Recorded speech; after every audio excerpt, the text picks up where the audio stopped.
read the book by Alice Walker. I went out and bought every book that was in the bookstore at the time. I gave it out to friends, and then was discovered by Quincy Jones. It was divine. Wow.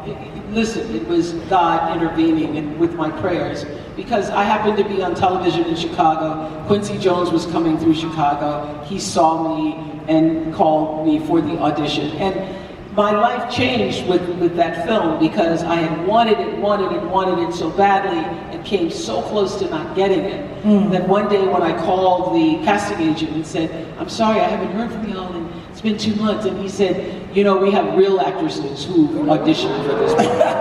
Yeah, real actresses. And he said, you know who just left my office? Alfred Woodard. So I knew that I wasn't going to get it. I thought for sure Alfred Woodard was going to get it. And then I went to this fat farm. I was running around. They called them fat farms. And praying and singing, praying and singing, praying. I surrender all. I was singing, I surrender all. I surrender all. Asking God to help me let it go, and to help me bless Alfred Woodard in getting it. And the moment I finally let it go, because you know you can pray and then pick it up. There you go. The moment I let it go, somebody runs out and says, there's a phone call for you, and it was Steven Spielberg calling to tell me that I had it. So I learned in that moment, it was a big teaching moment for me. I learned that surrendering, after you've done everything that you can do, you surrender it to the power that's greater than yourself, and it shows up. So I ended up in this movie that was life-changing for me. And I, at the time, did not even have my name on the poster. And I remember saying to Steven Spielberg, Steven, I think I'm gonna be famous. I love that. You said that to Steven. I said to Steven Spielberg, I think I'm gonna, because at the time I was signing the contract for the National Oprah Winfrey Show. And he said, famous how, what? And I said, well, I'm gonna have this talk show. And he said, well, no, your name cannot be on the poster. Your agent didn't negotiate that. There's something called Favorite Nation. So, bottom line is, we do this film, and it was life-changing for me. And many years later, I get asked to be a producer for the Broadway musical by Scott Sanders. That was also so moving, because I didn't have my name on the poster, but on Broadway it said Oprah Winfrey presents Sunday Broadway. Look at God, look at me. And now, full circle moment, 2018, Scott Sanders comes to me and says, you know, it would be great if we could do this as a film. And I said, I don't know if Steven's going to give up the rights. So I went to Steven again and asked Steven, would he be willing to give up the rights to The Color Purple? Because rightfully so, he felt that there was one Color Purple and didn't need to be another one, until Blitz Bazawule came along. Yes, and this reimagined film that is also a musical, but the music comes out of the depth of the narrative, is, I think, one of the most joyful, exuberant, empowering films you will have ever seen. I think that what it means for sisterhood, and what it means for hope and resilience, and what it means to be able to forgive and to heal is going to be powerful. So, The Color Purple.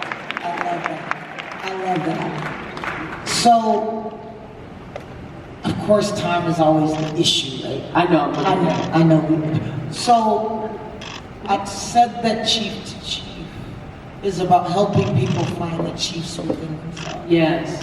For those that are here wayfinding their chiefdom, what would you advise them to do? It doesn't ever come out there. It's not out there. It's always in here. And as I was saying, I have journals. I've kept a journal since I was 15, Caroline. Wow. Do you still have all of them? I still have all of them. Wow. Yes.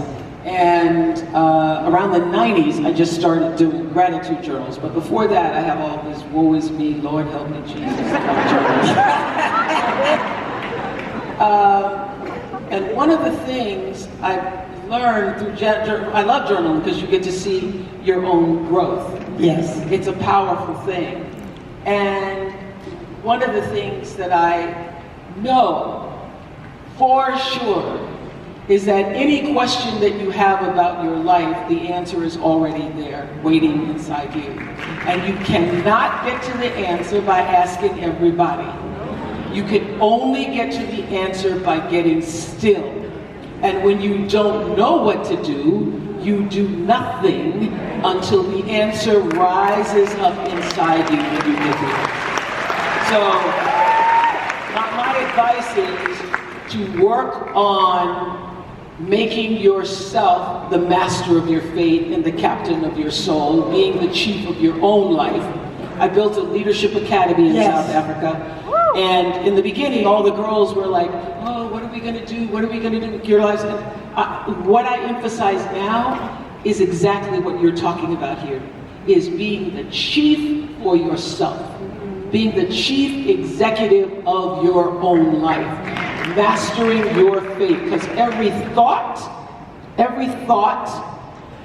is important, but more important than the thought is the intention behind the thought. So let me just share this with you all. Our show, the Oprah Winfrey Show, was #1 for 25 years, and everybody came after me.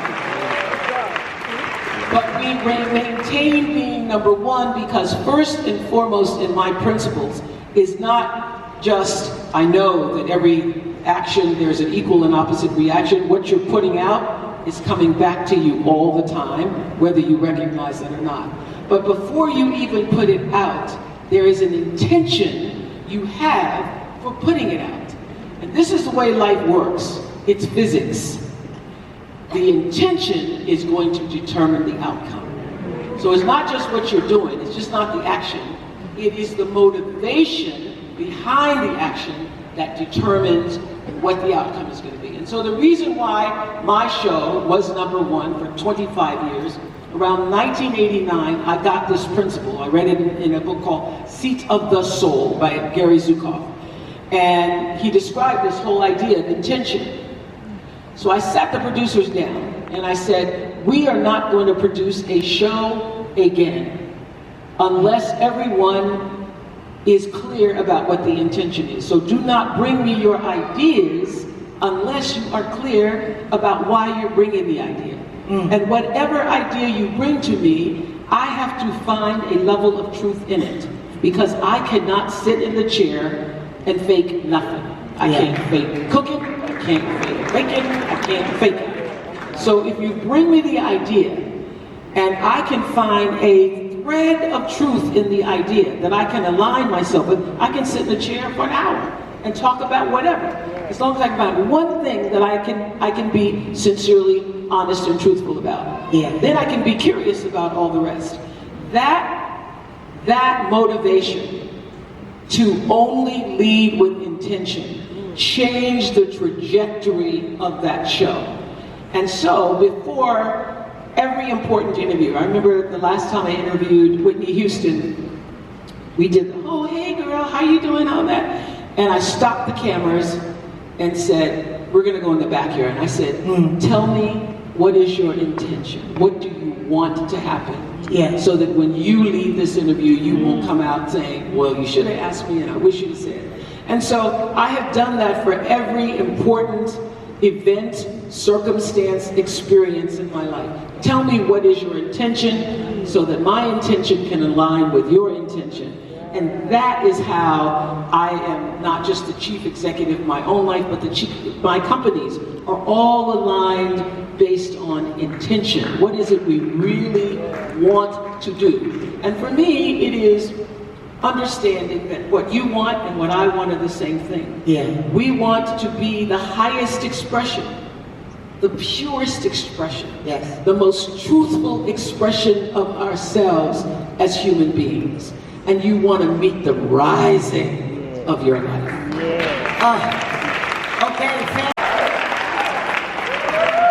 And as should Avery, the totally fabulous Taraji P Henson.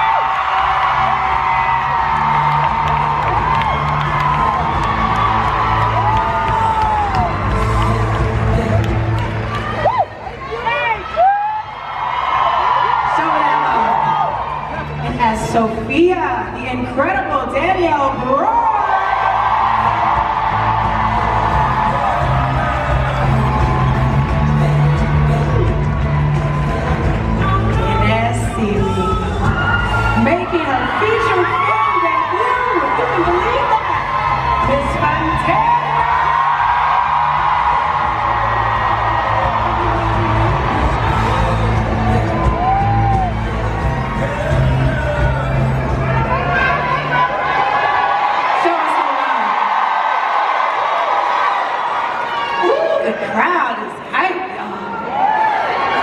We love it. We love it. Love it. Yes.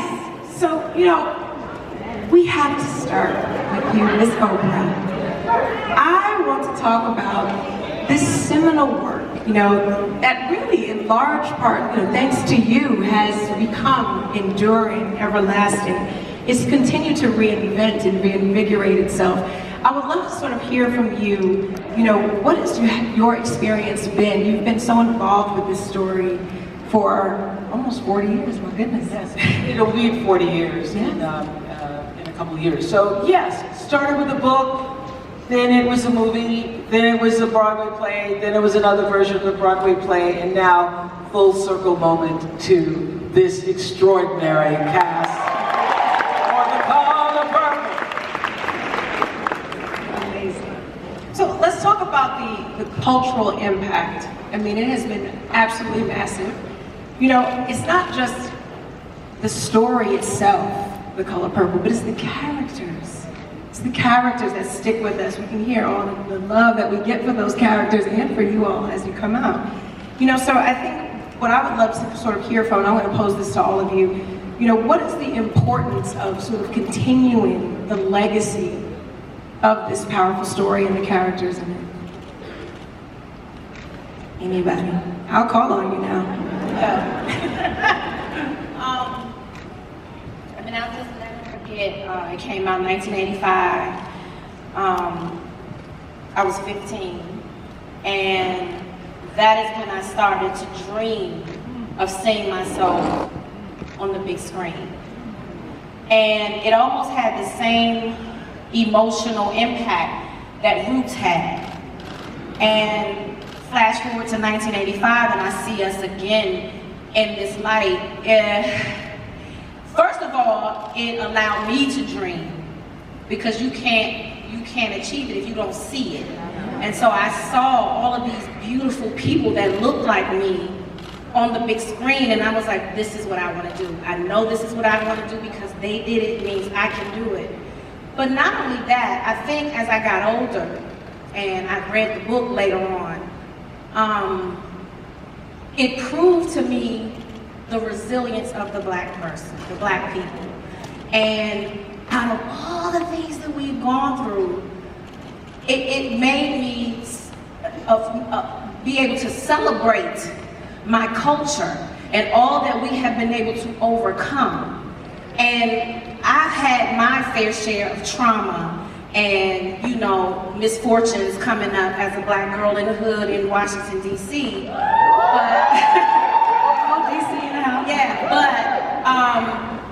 The one beautiful thing about us is our resilience. We don't wallow in our trauma. We have this power to overcome. I feel like we are the earth's phoenixes. Like, we rise from the ashes. I don't care what you give us, we'll make magic out of that. And so that's been how impactful this story has been to me. It's the through line of our culture. It's like our Shakespeare. Like, it'll be here long after we're gone, this story. But it's been just so impactful to me. And still is. Danielle? Hey y'all, first of all, what's up? This is my first Essence Fest, so I'm very excited to be here. Great. The impact this piece has had on me, it starts from a young girl from South Carolina. 15 years old, my dad took me to my first Broadway show. And there wasn't really any Broadway shows at the time that had Black people in them, but The Color Purple. And so he took me to see that, and I was in awe, y'all. I was amazed at the professionalism on that stage of people that looked like me.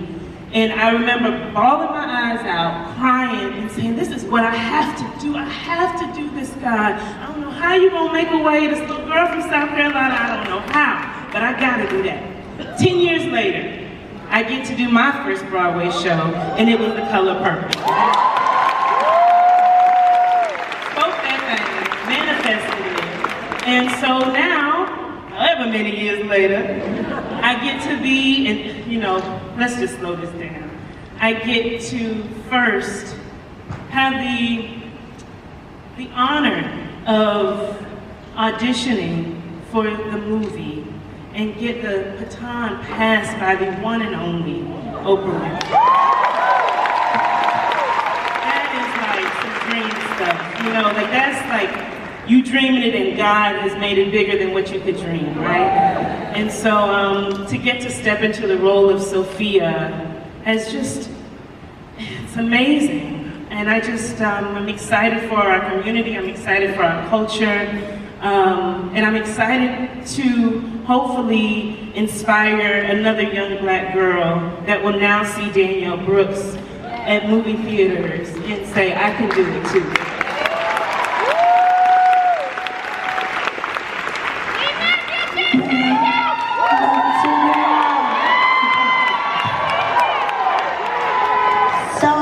For me, you know, it started off music. But music and movies in the black community was a big thing. It was a way that we were able to escape a lot of things that were really going on. And so I didn't think I would ever be on Broadway or be doing a movie. But I knew that when I saw Color Purple, me and Celie had a lot in common. This was when I was young, and I remember watching her, and I was like, wow. At a young age, I started going through a lot of things. So when they asked me, I'm about like Danielle, when they asked me to do the Broadway play, that was my first time seeing a Broadway show. And I was thinking, you want me to do that? I remember being blown away at the commitment that they were putting in on stage to bring that story to life, and it moved the room. I was crying. Not only was women crying, men was crying too. And I was able to see that through the story, men were being healed and women were being healed. So I played it, and it was the hardest thing I had ever done. Hard. Because I realized that I was so much like her that I didn't know how to let it go when the lights were out and they said it was over. So when Scott Sanders called me to play it again, I immediately said, nope, I can't do it, Scott. Can't do it. He says, why? I said, because, Scott, she and I are too much alike and it's heavy. But I realized this time, I wasn't in the same place that I was when I played my mom. So I got to see some things from Celie this time that was totally different from when I played it when I was young. Her resilience, her strength. She was beautiful, smart. She kept everybody together. She was my grandmother, my aunties, all the women that we've seen growing up. And so this story is so important. I am Celie, she is Sophia. That's Suge Avery, y'all, I'm telling you. For real, I got footage, I'm gonna post it later on. But we all walked into these roles, and we did it for the women who came before us, and the young women sitting out here who's gonna come after us.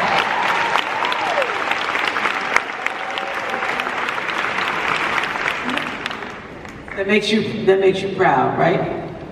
Very. Yeah. This is Blitz Bazawule, who has taken this film and visually exalted our story. So Blitz, tell us a little bit about, you know, your vision when you started thinking about the power of a story like this. Well, first, it is truly an honor to be here. This is my first Essence Festival as well. It has been just marvelous to be here and see so many beautiful black people. You know, when you get a phone call that says, you know, there's an opportunity to reimagine The Color Purple, you get very nervous, you know, because you know what it means to the culture, you know its importance, you know what it means to black women specifically. And you first go, do I have something to say? Do I have something to contribute? If you don't, you better walk away. And it took me a while to think about what could be added to such an incredible canon of work, starting, of course, with Alice Walker's brilliant Pulitzer Prize-winning book, Steven Spielberg's cinematic classic, the Broadway play, Tony Award-winning, pretty much the general multiverse that is The Color Purple, right? You ask yourself, what can I bring? And I'm originally from Ghana, born and raised in Ghana. And you know, I go back to my grandmother's stories. My grandmother was the ultimate survivor. She was the one who kept us all together. Her stories are the stories that flow in me. Her stories were imaginative and magical realist, and everything I've touched since have come from that endless well. And so that was the first thing I thought was, if we can imbue in Celie an imaginative plane, somewhere she can go. As we know about people who have survived trauma, the mind is the most fertile. The mind and the imagination is where we free ourselves first. We free ourselves here, then we're able to free ourselves physically. So I knew for sure that once Celie had an imagination, the rest was going to find its way. And I think that's what's special about this version, Celie's mind, and how we navigate her mind. It also gives her power. It keeps us constantly with her and not her oppressors. And this is what I think is special about this version of the film. I love that. I want to talk to Ms. Taraji a little bit. She says you are H.E.R. You are embodying that character, right? But it's interesting because you talked about your sort of experience with the film and you know, the book and just how much the story meant to you. But I believe you once turned down the opportunity to portray H.E.R. On Broadway, stage. yeah, shows. On stage. I was like, no. So tell me a little bit about sort of that evolution of that decision and then sort of being able to now reiterate this character. Well, I just know the work that goes into Broadway. That's no joke. Theater is for the strong, not the weak. You don't have the luxury of, oh, I messed up my line, can we do it again? Like, once the audience sits down in the seats and they suspend their disbelief, the show is on and it must go on. I don't care if you drop a line, a whole scene, you better figure it out. But not only that, a musical is a whole nother level because that is your voice. And I just honestly at the time didn't feel like vocally I was ready to do 8 shows a week. I just didn't see it. And so, I mean, it's funny how what's for you is you will have, because I ran from it then and it came back to me. And I thought, oh wow, okay, this one I'll do because it's one and done. You know? I don't have 8 shows to do, but I was actually like, how Fantasia was like, you want me to do? Like, what did you see in me that you knew? First of all, that I could sing like this, and that I could play H.E.R. Like, I was like, when he called me, it was during this pandemic, the shutdown, and we were on Zoom, and I was like, me? He was like, Taraji, you are my H.E.R. And I was like, but I just, so when the call comes, when someone of this caliber and of this talent taps you, you have to rise. And then when you put me again with this talent here, I had to rise to the occasion. And I love a good challenge. And so I was just so honored that he saw this in me and trusted me with this. And then when I got the call from this queen here, she was like, H.E.R. Gabriel is coming to town. And I was like,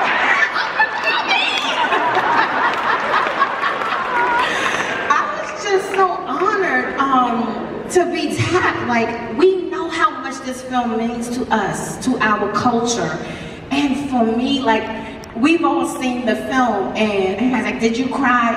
I didn't have the space to cry yet because I know I'm gonna be a mess when I see it again. But I kept pinching myself like, I'm in this, I'm a part of this.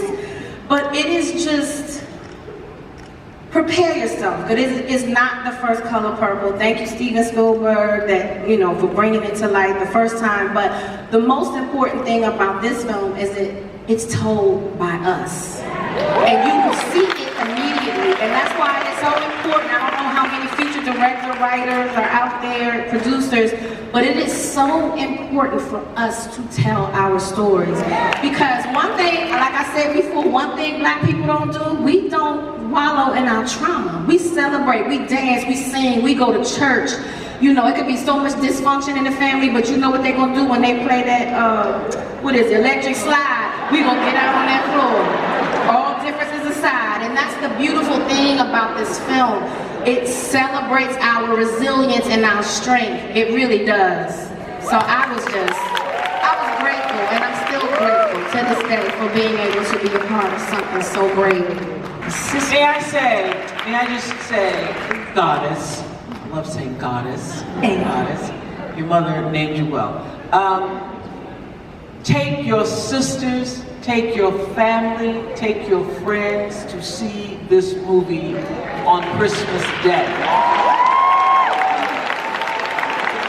Wear your purple, start now. By Christmas time, we don't want to be able to find a purple fabric in the United States.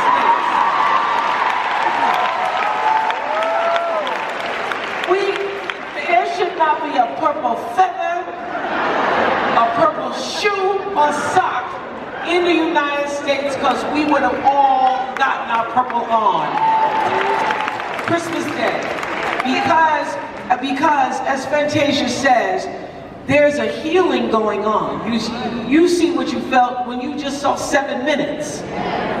When you look at 2 hours of that, you are gonna walk out of there filled up.